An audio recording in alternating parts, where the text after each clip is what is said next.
Hello students, hope all of you are doing good. In this video, I'll be discussing about this particular subject, which is corporate funding and listing on stock exchanges.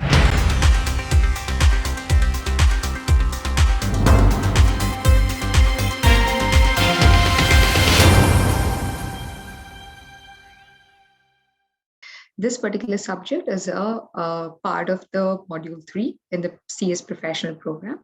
And today I'm here to give you ideally the overview, which is a bird's eye overview of the entire syllabus as a whole. And, give you like an importance associated with the topics that is given in this particular subject. Great. Without wasting much time, let's deep dive. Even before I start explaining you on giving you the brief and the meaning associated with certain important topics that is forming part of this particular syllabus, let me tell you what you can expect from this video, right? The first and foremost, I'm simply going to be giving you the, I'll start with giving you the intro and also explaining you about the importance of one of the major topics that is associated with this particular subjects. That's one. Second is that you can expect what aspects are covered, which means to say that I'm going to be telling you what are those important topics and aspects that is covered in the syllabus. And then I'll be giving you an overview of the entire syllabus by explaining each chapter wise and trying to give you a little bit of an introduction, what are the regulatory frameworks that is associated with each of the chapter, and what are the things that you need to be concentrating upon. And if we do have, some interesting topics where I'll be telling you how the topics that is a part of this particular syllabus is connected to the real world, right? So understanding all this will definitely provide you an overview and in fact will give you like a foundation on where you can start and what are the things that you can expect from this particular subject. Great. Now let us first go to the first, introduction, or I would say that what actually forms part of this particular subject. So this particular subject is divided into two parts, which is part 1 and part 2. In part 1, there is this entire topic or a, gamut of topics under the one heading, which is the corporate funding. Next, in the part 2, we will study about listing and all those listing regulations or the listing concepts that is associated with the international listing and also the Indian stock exchanges and how a company would have to prepare itself for, to get into a listing stage and various documentation procedures that is involved in it, right? So this is predominantly how an ICSI has divided this particular entire subject. Great. Now, the first and foremost, which is the meaning of corporate funding. Well, coming to the corporate funding, what just comes to your mind? What actually we can, learn from the simple word when we hear corporate funding, which simply means to say that there is a, two words that is involved, one corporate and the second word is funding. So what does this actually mean? So in a simple manner, if I were to say, it is those, area of finance or area of study which involves entirely upon the various source of funds that is available for a company to run. Okay, great. So it is all those source of funds or various modes that is, available for a company to get financed and for a company to get, run. So why are we even studying about it? What is the need that is associated with this, studying about this entire different source of funds? If I were to simply give you, start giving you an example, let's assume one of your friend wants to start a business and he would simply come to you because you're a CS and to be CS, I would say, because all of you are just planning and preparing to become, you're just a step away from being CS. And I would definitely want you actually being called yourself as a CS in the very nearest future to come. Great. Coming back to our topic, let's assume your friend comes and his name is Raju, and he comes and asks you that, hey, you know what, I want to actually start a business. And the first and foremost thing that would come to his mind or anyone's mind is he would need money, right? He would need funds to actually, even start a business. So in a similar scenario, everyone who's actually wanting to start, right, right from the place of actually starting a business, the company needs funds. So let's assume even, the company actually gets funds and it gets started, and to grow its operations, expand its business, to diversify its business, even to actually go and capture different markets, or to maintain its respective working capital every place, in order to meet all the short and long-term, objectives or the goals of a company, there is a need of finance. Hence, to studying about what are the different sources of finance that is available, and what sort of a finance or what sort of a funds are to be chosen for what particular needs, which means to say that for a short-term needs, what funds are to be chosen, for a long-term needs, what funds are to be chosen, is something that we will study, or ICSA is wanting us to study in this particular part. Great.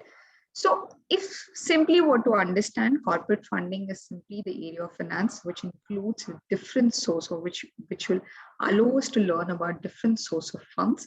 And the main objective of actually corporate funding is ideally to optimize that funding structure in a company in such a better manner, so that there is a value that is created for shareholders. So which simply mean to say that a company without non or extreme utilization of the funds, and utilizing the funds wisely, will be able to provide and create the value for the shareholders. So hence, I could simply state that the objective of a corporate funding is to increase the shareholders' value by optimum utilization of funds, which is in between the equity and debt, right? Great. So now that we understand the meaning and how funding is so much crucial for a company as any corporate to run, let us understand what are the sources of funds that is available for a corporate.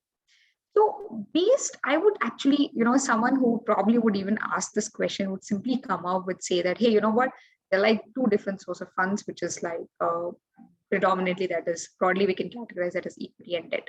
Yes, great. I would definitely stick with this answer. But also we need to understand there's also from a criteria, from a viewpoint where we are taking the finance, there's also the source of funds is divided into two categories. And those are internal source of funds, and the second one is external source of funds. So what are internal source of funds? Internal source of funds are those funds which is predominantly obtained by the internal funds of the company. Few of the examples are, if as a company, if as a person, I'm starting out my new venture and I'm putting in my own money. So it is that money that I'm putting of my own to my company. So this particular money will form part of the owner's capital, and which simply is the capital of the company. It will be considered as a capital of the company. So this concept in the startup world is called bootstrapping.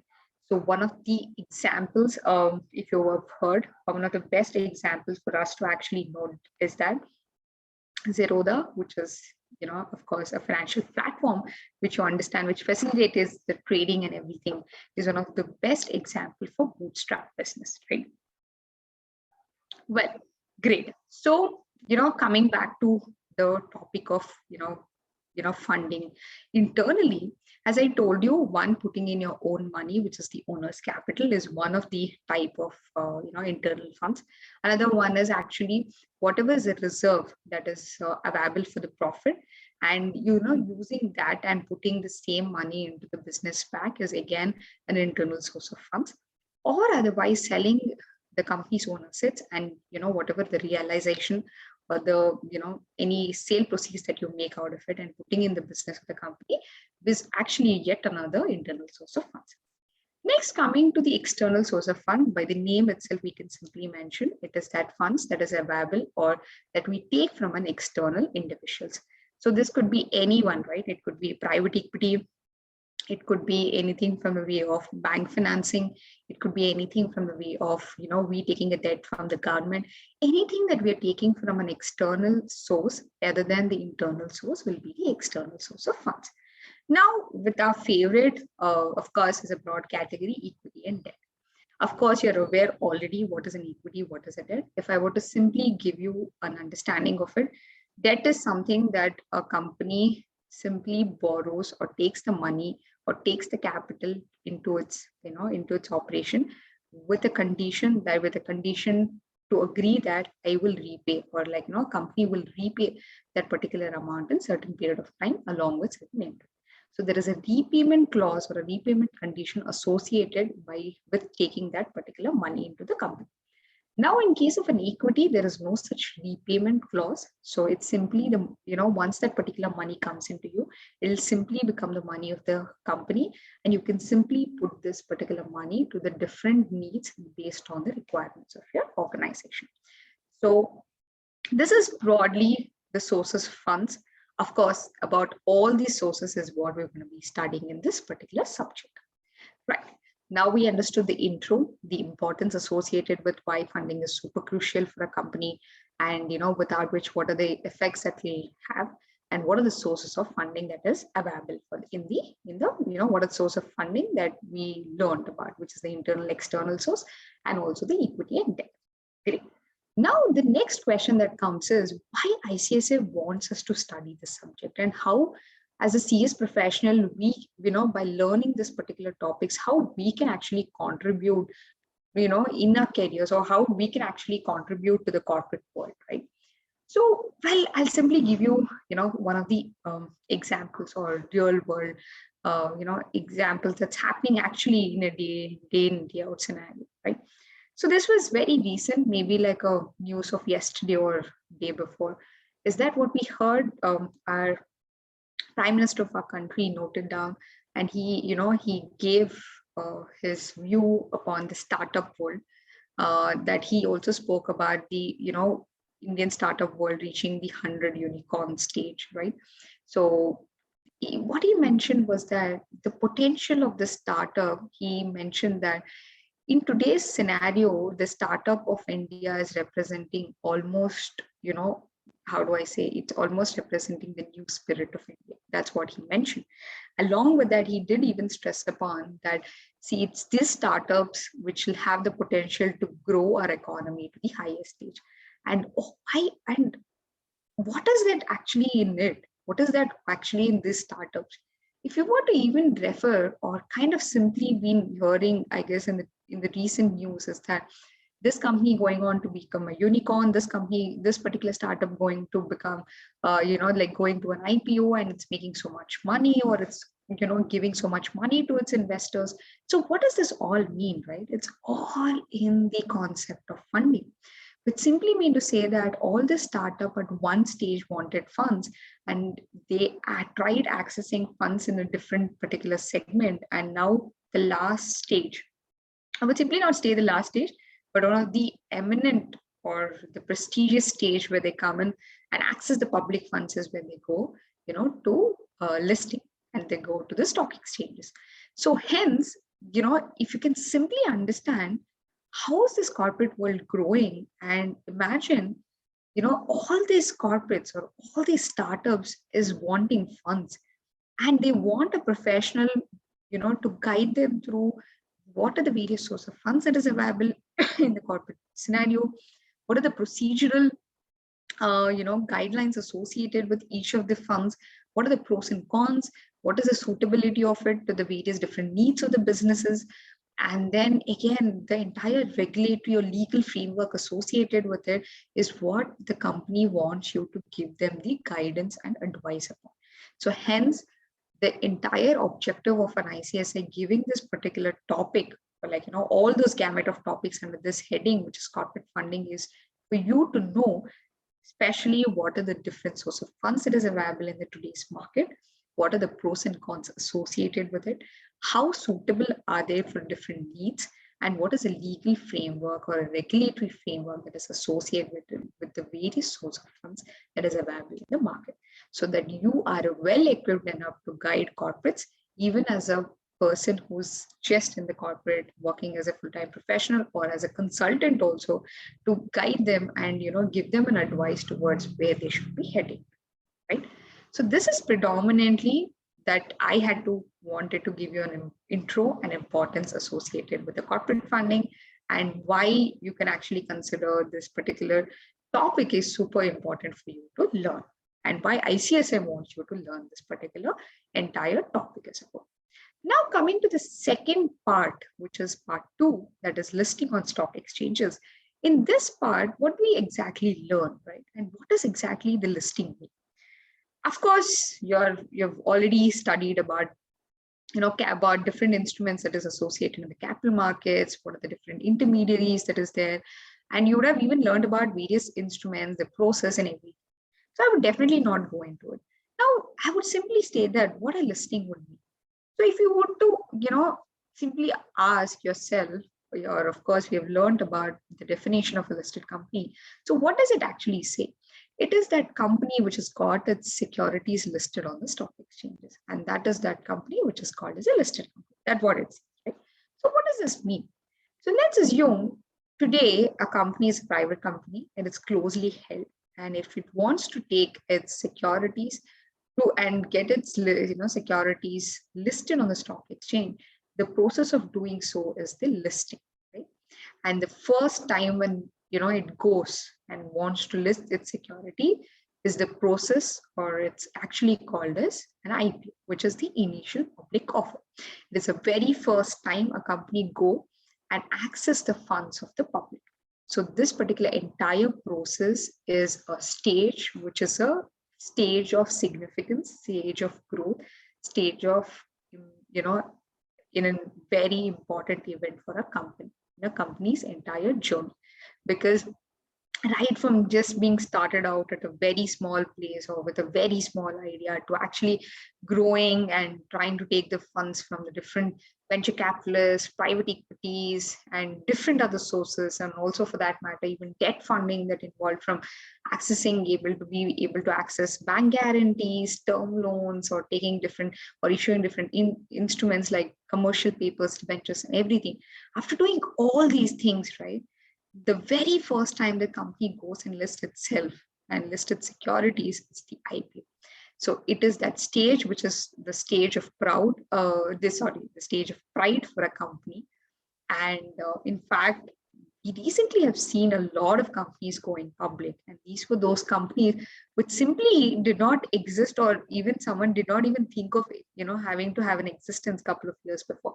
So look at the potential, right? Look at the potential that these companies are having, and how, especially as SEBI has, kind of recognized us, recognized the CS as a governance professional to actually guide and to prep a company which is a simple private or unlisted company to get into listing. So that's why there is a need for us to be equipped by understanding the various regulatory aspects associated with the listing. So simply to put up, listing is the process where a company goes and get its securities listed on the stock exchanges. So in this particular entire part 2, which is listing on stock exchanges, we will learn about the regulatory framework that is associated with listing of these securities on the stock exchanges, that being one. And then various conditions that is associated to get a company on board and on the stock exchange. Then, let's assume if the company wants to get its securities listed on an international platform and international stock exchange, what are the various process and, other frameworks that is associated with it, and how, as a company, it can prep itself to, in terms of documentation, in terms of process, in terms of checklist, for it to be well acquainted, or for it to be well in a place to have a right foundation for it to go to the IPO. Is that all that is covered in this particular part 2? So why is that significant, or why ICSF wants you to learn this particular particular part or particular topic, is because as CS SEBI has recognized us as a compliance officers, or simply have recognized us as important members in the senior management of the company. It simply means to say that SEBI wants us to advise the board on the various aspects pertaining to listing, compliances, the other different frameworks that is associated with the company as a whole. So hence, it becomes super important for us, especially as CS professional, to have a fair understanding about the various procedures, conditions associated for a company, and the compliance requirements associated for a company in terms of getting its securities listed. That on the Indian Stock Exchange as also well as on the International Stock Exchange. The reason being that there are various companies that is going on and getting its securities listed on the international stock exchanges as well. Now, also there are times some people are, or how do I say, some people are simply lucky enough also to experience a company going public. If you were to, if you get that chance by any time as a professional, take it from me that it's one of the opportunity on its own. It can never be replaced, because prepping a company from an unlisted entity to a listed entity is a process in itself, right? From putting the checklist in place, having to have follow the various procedures, putting the right documentations in place, of course, seems like a lot for someone to process, but the activity in itself will teach you so much. By the time we complete this and get out of that particular process, I guess the kind of knowledge or the kind of various experiences that you would have learned in this entire journey is something that is tremendous.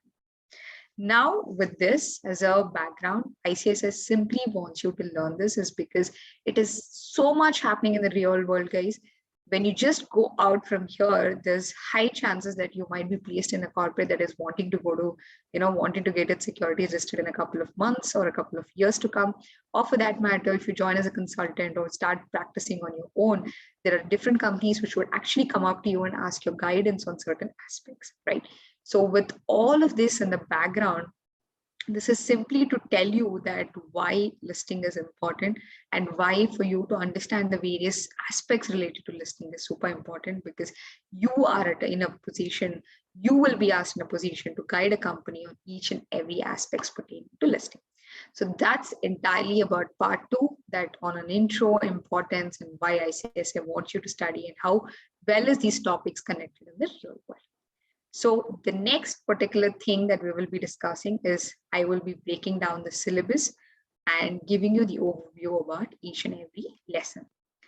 Well, great. As promised, in this particular segment, I'm going to be, giving you the overview of the every chapter that is forming a part of part 1, that is corporate funding, and part 2, which is listing. So let us go by chapter wise. Of course, I'll be saying, the chapter names, and I'll be telling you why is this particular chapter given in the first place, and what are the topics it is covered in this each of the chapters, right? Okay. The very first one is the Indian equity lesson number 1, which is public funding. Why is this chapter even given, right? See, with the growth of a company, form of an organization in India, the demand of the equity capital went on to increase drastically. So there were various different variants of equity capital, through which the funding for a company which can be raised increased, and one of them or few of them were IPOs, for the public offers, for private placement, right issues, and etc. So these being too many variants, one of the essential need for us as a company secretary is to understand the regulatory and legal framework against each of these issues, so that we can guide a corporate in the right manner and actually explain them what are the eligible conditions that is associated with it, what are the conditions of the issue of public, what are the compliances associated with it, everything, right? So hence, in order to actually streamline all this variance, SEBI came up with this guidelines, which is the issue of capital and disclosure requirement guidelines. Disclosure regulations. And this regulation simply, the ICDR regulation simply spoke about various conditions for which, condition that needs to be followed by a company to get either the IPO, to get the FPO, or make a right issue, or even for that matter, make any sort of an issue, to access the equity capital. So the SEBI understood that there's a lot that gets involved in it, a lot of disclosures have to be given. Hence, by understanding the need of this, this entire gamut of regulations came into picture. So this particular chapter entirely talks about these conditions, procedural guidelines, process involved, and various compliances. So what are the things that we predominantly will be studying in this chapter is simply all those concepts that is pertaining to raising of funds from public. As I've already told you, various provisions that's relating to the public issue, such as conditions relating to what are the conditions that's associated with IPO, FPO, which is for the public offer, and what are the conditions that is associated with the pricing, pricing guidelines in terms of how a particular stock has to be priced when it is going, when a company is making a public offerings. Then conditions, pertaining to the promoter's contribution, how much a promoter of the company has to hold while it's going public, or various other conditions associated once a company goes public, or what is the minimum percentage a promoter shall have to hold. All that is something that is captured. And again, restriction pertaining to the transferability of promoter's contribution. What are the minimum offer that has to be specifically made to the public?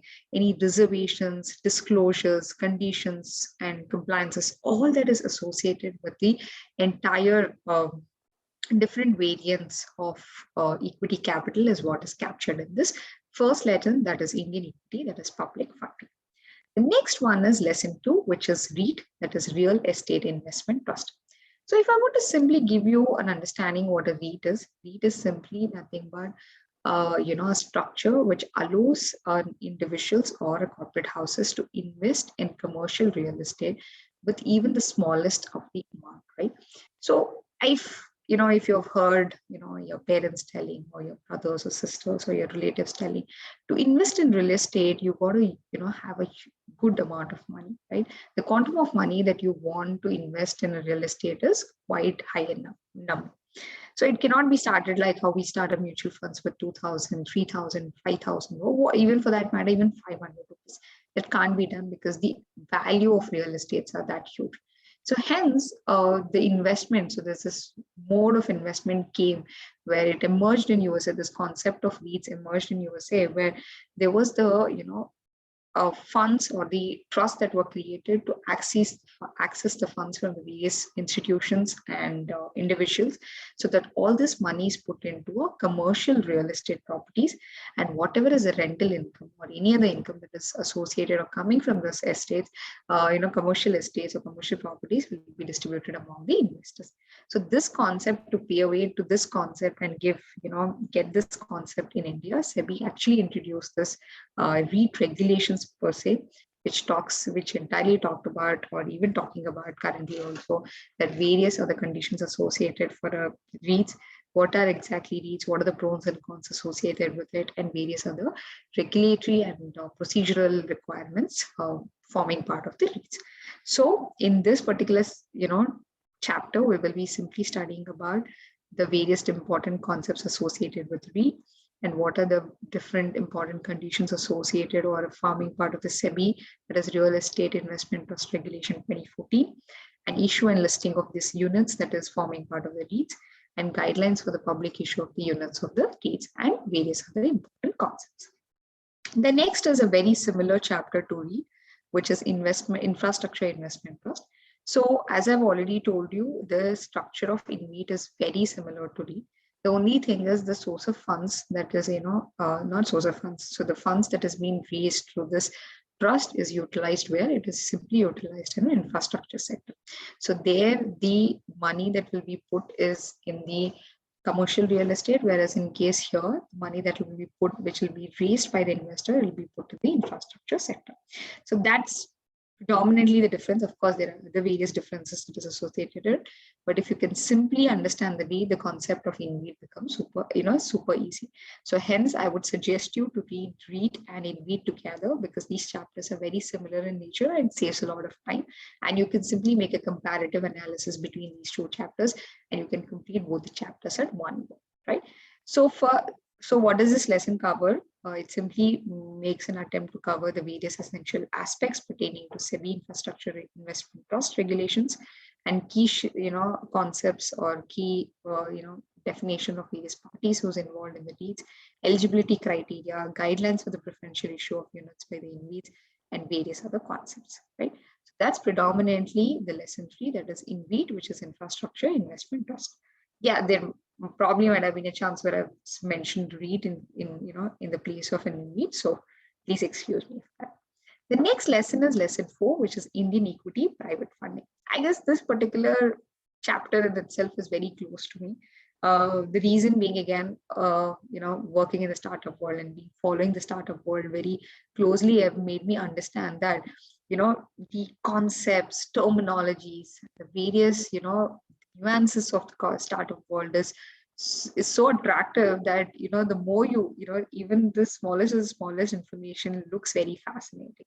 And recently I was studying that In fact, Government of India has introduced this platform, which is allowing allowing the exporters, SMEs, this which is the small, medium scale enterprises and various other personals who wants to, in cash or get this particular funds of exporters, funds of the foreign capital and access the foreign capital. Is simply that's called as Bharat Portal or something. What Government of India has introduced, that it's allowing these SMEs and the various exporters to get access and get connected with the foreign importers, and be able to increase their export more, right? So these are those, these are those kind of initiatives that is being taken by government, of that matter, government having to recognize the startup world and everything, is so much giving as in kind of, it's showing the future of how India can grow as a nation, because the kind of amount of funding that is today in the Indian startup world is so huge that it can simply serve so many, simply solve and serve so many people, that it can, it has a great potential in itself. Now, coming back to our topic, which is the Indian equity private funding, as I told you, right, these are those simple, like maybe schemes that is allowing the startups or anyone who's just starting out to get the funds. There are also those people who have always, have backed the startups or the starting ventures, are those which is angel investors and private equity. So what are these people are simply those who bet on those concepts, those ideas which have still not grown to a stage where it can actually simply can encash those ideas and get the money from the normal market. So it is those people who are trying to take that bet and that risk. And these people are simply called sometimes as angel investors, sometimes as venture capitalists, and various other different names, right? So all these funds that gets, invested in the form of a private equity or venture capital funds are channeled through AIFs, which is alternative investment funds. So SEBI has specific guidelines pertaining to it. So in this chapter, we will simply be studying about, the ample light, and they'll simply be studying about the critical issues pertaining to private equity and venture capital.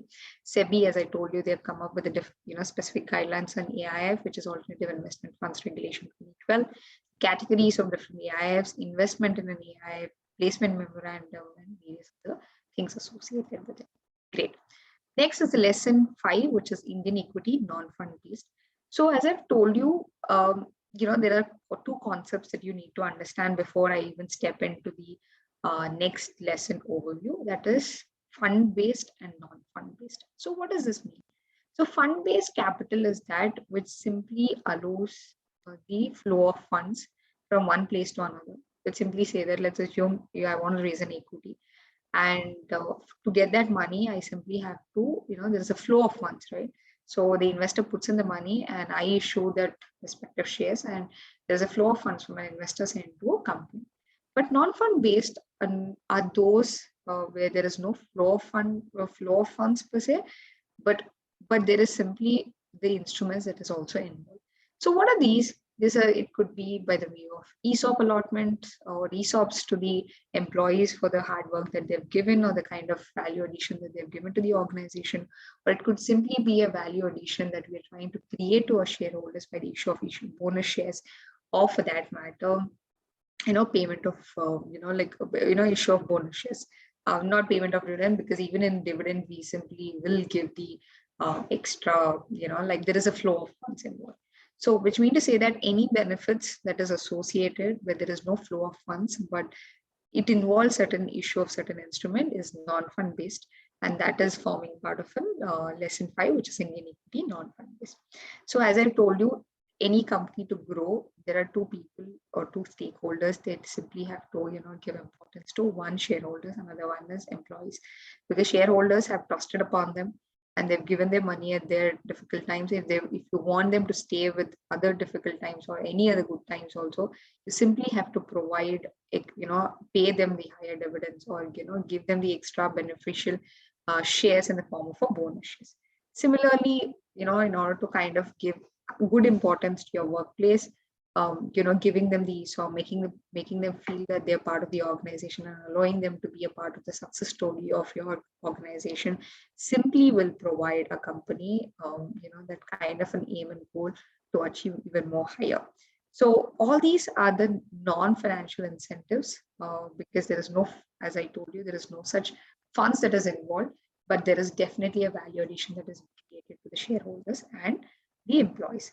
So this lesson simply makes an attempt to cover and focus upon the significant facets of equity issue, which is what is the meaning of bonus issue, provisions pertaining to the bonus issue as per Companies Act and listing provisions, ESOP and sweat equity shares covered under the Companies Act, concept of the ESOP and SEBI ICDR regulations that is guiding this particular ESOP issuances. Great. Next, the lesson 6 talks about debt funding. This is entirely a different play area for a corporate, because until now we've been studying or we've been asked to look at the equity part, whereas debt is one of the major source upon which today's corporates are betting upon, because there are chances that it need not want to dilute the stake. So let's assume I, as a company founder, I don't want to dilute my stake in the organization because I think that it can create a lot of value addition to me at a later stage to come. So one of the source for me to access the funds from the market, other than providing or not giving the route of having the equity, is debt. So it's simply, as we've already discussed, the debt fund involves a repayment clause.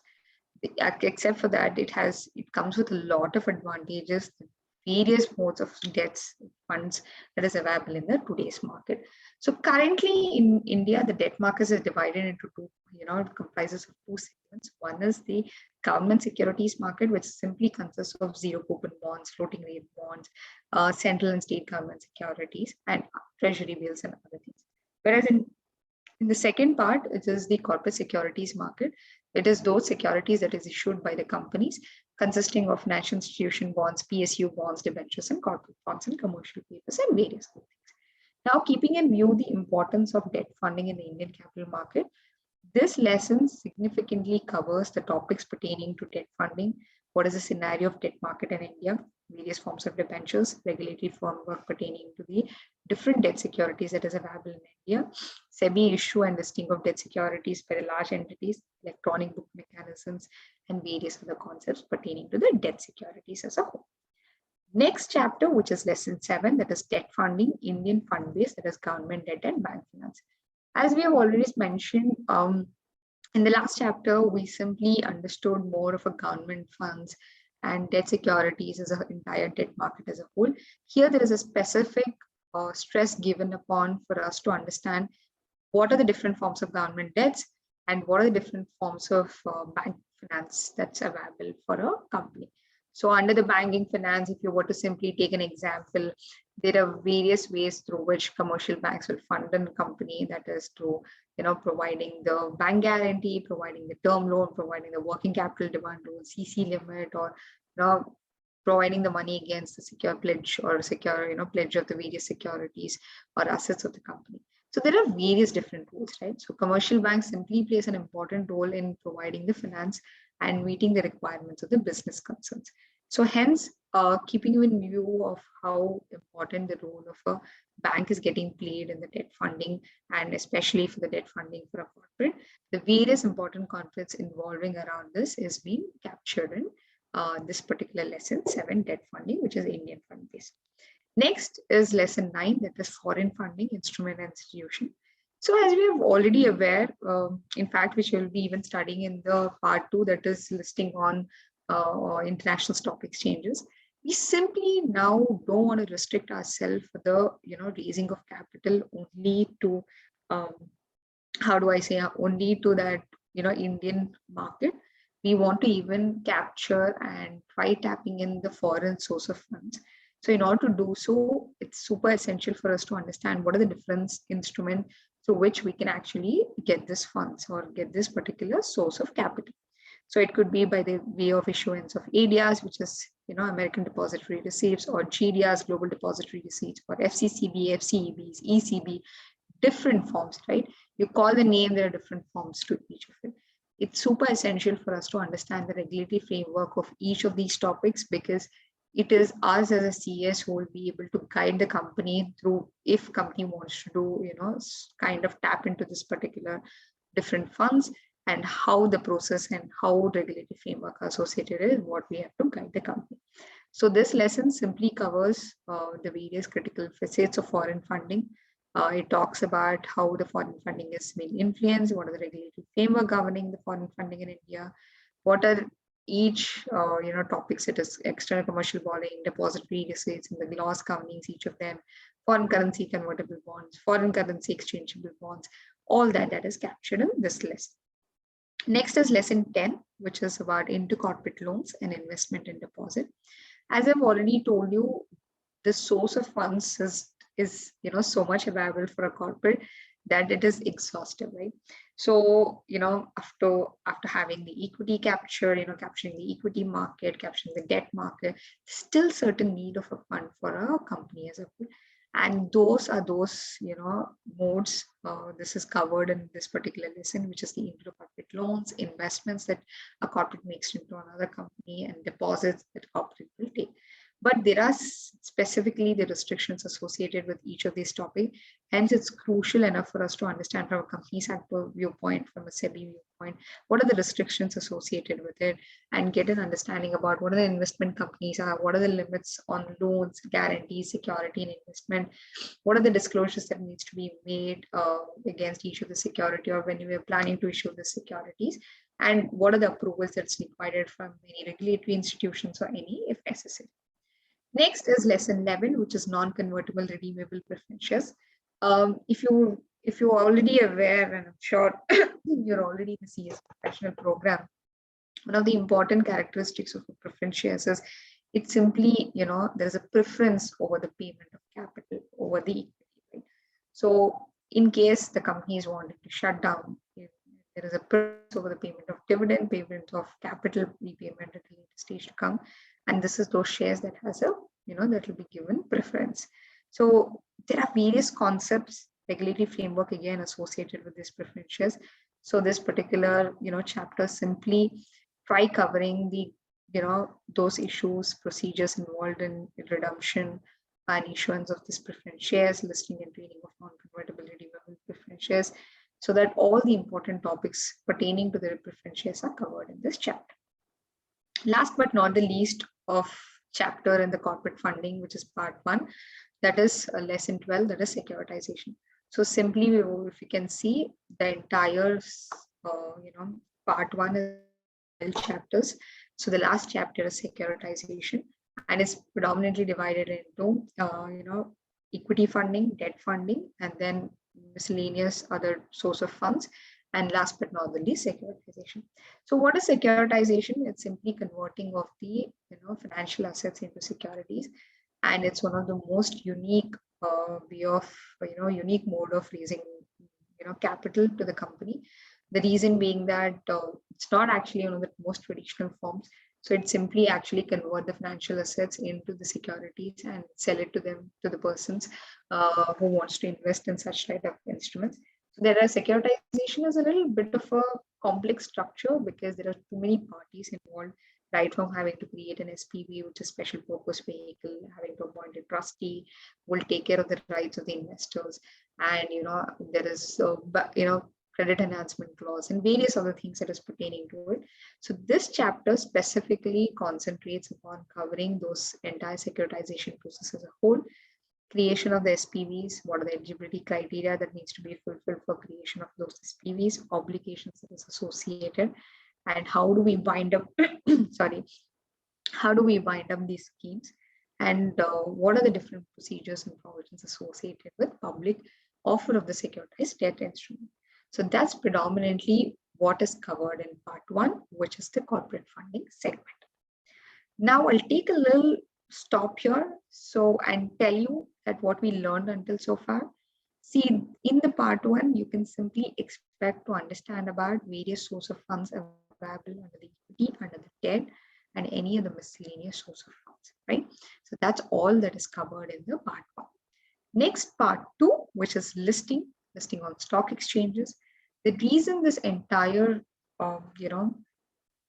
topic as a whole is given is to, for us as a CS, to acquire the enough knowledge of the legal procedural aspects of various types of listing, the eligibility criteria and conditions associated with the listings, and documentation and compliances that we need to be keeping in place to adhere to this listing regulations. So the first chapter is lesson 13, which is listing Indian stock exchanges. That is, as I've already told you, to get a company listed, there are various procedures, compliances, everything that is associated for a company to follow. So hence, SEBI has simply come up with various regulations, that is listing obligations and disclosure regulations or requirements, or even ICDR regulations. So all this is those regulations which a company which has got its securities listed has to adhere to. And there are various important concepts that gets covered under this chapter, which is principles under the LODR regulations, principles relating to the corporate governance, protection of minority shareholders, entire common obligation of the listed entities, what are the compliances that is associated or that is to be followed by a listed entity on a quarterly basis, monthly basis, and the yearly and half-yearly basis. All that is captured in this lesson, which is listing Indian stock exchanges. Now, lesson 14, which is international listing. As we've already discussed, now, getting the funds, accessing market is never restricted anymore to the Indian stock exchanges or Indian market. Companies, simply wants to go and explore the various different markets available in the world.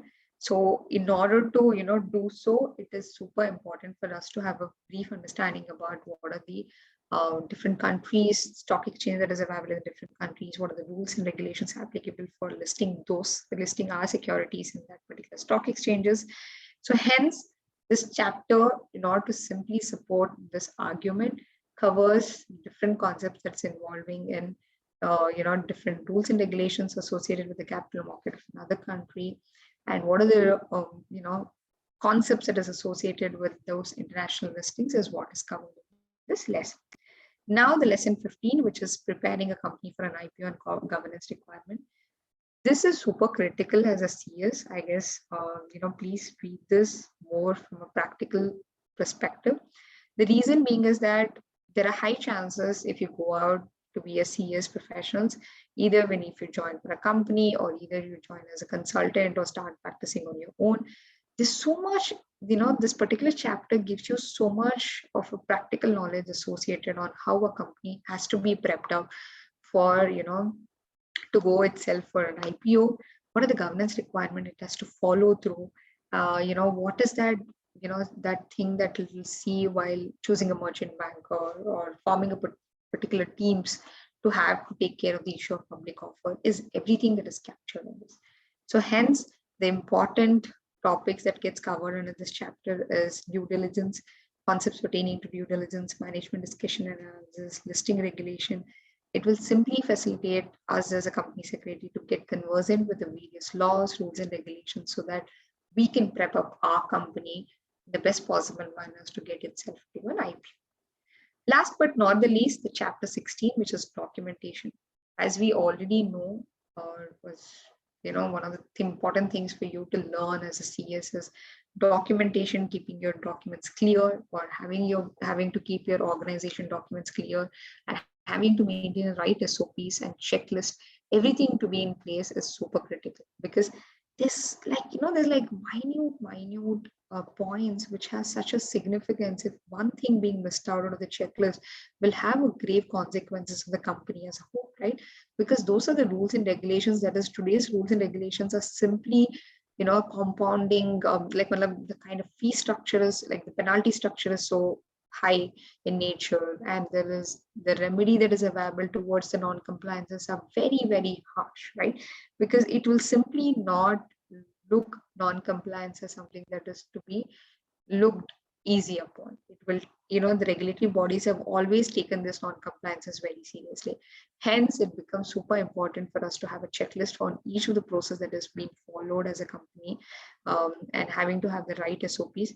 So this particular lesson simply talks about that. It gives you the checklist of various issuances, that is public issue, private issue, right issue, bonus, and public, private placement, any, right? So having this in place and having to incorporate the same in the organization will simply help you and, and avoid your company to get into a non-compliance risk. So that is all that is covered in the last chapter, which is lesson 16, that is the documentation. So that's predominantly what is covered in part 2, understanding the regulatory requirements associated with getting the company listed on the Indian Stock Exchange, on the International Stock Exchange, documentation that is to be involved, and what are the checklist and various other things, governance requirements to get a company ready for an IPO. So this is predominantly a syllabus breakdown, right? And I've given the, what is the importance and a little bit of a bits and pieces of what this particular chapter is, what are the various concepts that is covered in each of these chapters. Now we're coming to our last segment of our video, which is the study tips that I want to give you in this, especially in this particular, for this particular subject. First and foremost, please make sure you concentrate on part 2. The reason is, I'm not asking you to not concentrate on part 1, but concentrate a little extra on part 2 because you have lesser number of chapters, and concentrating on this 4 chapters will simply fetch you 40 marks, right? So make sure that you're well kind of prepped up for this part 2, because you can simply score or aim to score good marks in this particular part. The second is make a list of important definitions and definitions of all those terminologies that is given in each chapter, because this subject is such that terminologies are given in each chapter. Like, let's example, what is a bank guarantee? What is a commercial paper? What is a trade receipt? What is a trade credit? All this is important terminology which is captured in each of this chapter. So make a list of those important, maybe 10-15 terminologies for each chapter, and be well informed about it and have a good idea and get a right examples to each of them, because you can simply put all these concepts and try explaining your put these concepts and try connecting these concepts in your answers, and it can allow a person who's evaluating your paper that you're well versed with these topics, and you can like always add on to add on these particular topics as a show off factor in your answers. Great. Now, because this entire entire particular syllabus as a whole consists of various regulations, rules, and everything, I would ask you to make a short brief of each chapter in a page of 1 or 2, which will simply cover what are the regulations that is covered in each of the chapters.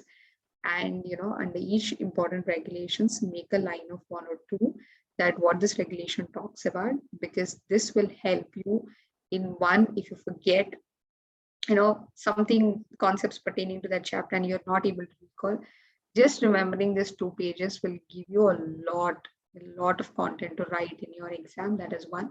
And it's simply good for recalling various regulations in a page of 1 or 2, because by the end we have about 16 chapters. In that 16 chapters, about 32 pages. It's easy to revise rather than revising the entire syllabus as a whole the day before. So hence, please make sure that you make 1 or 2 page briefs on each of the chapters or lessons.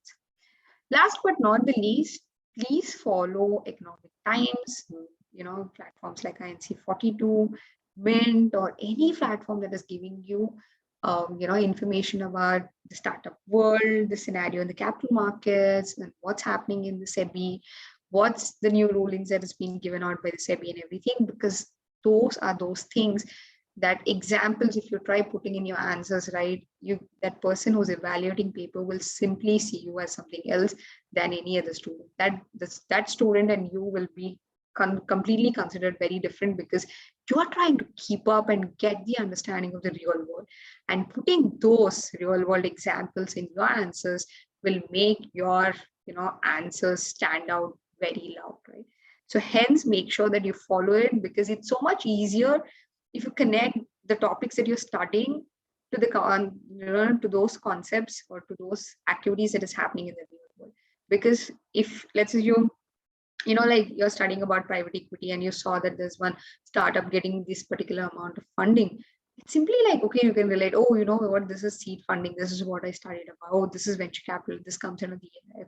It's all this is where you connect, and it'll help you try storing the information for a longer duration to come. So hence, these were my study tips that I wanted to give you. Concentrate on part 2, make a list of important definitions of terminologies used in each chapter, make a 1 or 2 page brief on each chapters with the definitions, sorry, which short liners on each of the regulations, which is important. And then try connecting and following through the real life examples and putting the same in your answers, because it will help you simply stand out your answer in comparison to others. So that's predominantly what I wanted to discuss in this today's video. To just review, we learned about the intro, importance, and why ICSI wants us to study the subject as a whole, which is both part 1 and part 2. Then we simply got an overview of what each lesson or each chapter contains of, and what are the topics that is covered under each of them. And I gave you the example, or like I gave you the examples, and give you the tips on the what are the important things that you need to make sure that for your studies, if you follow this, or for your examination, like for your presentation of your answers in the exam, if you follow these steps, or like, sorry, not steps, these tips, maybe it is super beneficial, or it can become to be a beneficial aspect for you. So this is what all that I wanted to talk in this video to you. Hope this video was helpful. You got like a fair idea of what this entire syllabus is, what the syllabus was, and then why ICSI is wanting you to learn this particular entire syllabus or subject as a whole, and why have they kept it in module 3. Again, I'm stressing on, we spoke about corporate funding and listing on stock exchanges. This forms a part of module 3, and it's a paper 7. Make sure that you concentrate more on this particular subject, because it is that module which has another 2 open book. So simply having to read and giving so much importance on this subject alone will be able to get you onboarded of getting that marks cleared, or like clearing this particular module out as a whole. Hope this session was useful. Thanks for watching this entire video. If you have any questions, or for that matter, if you have any thoughts on the video, try putting the same, and I'll see you next time.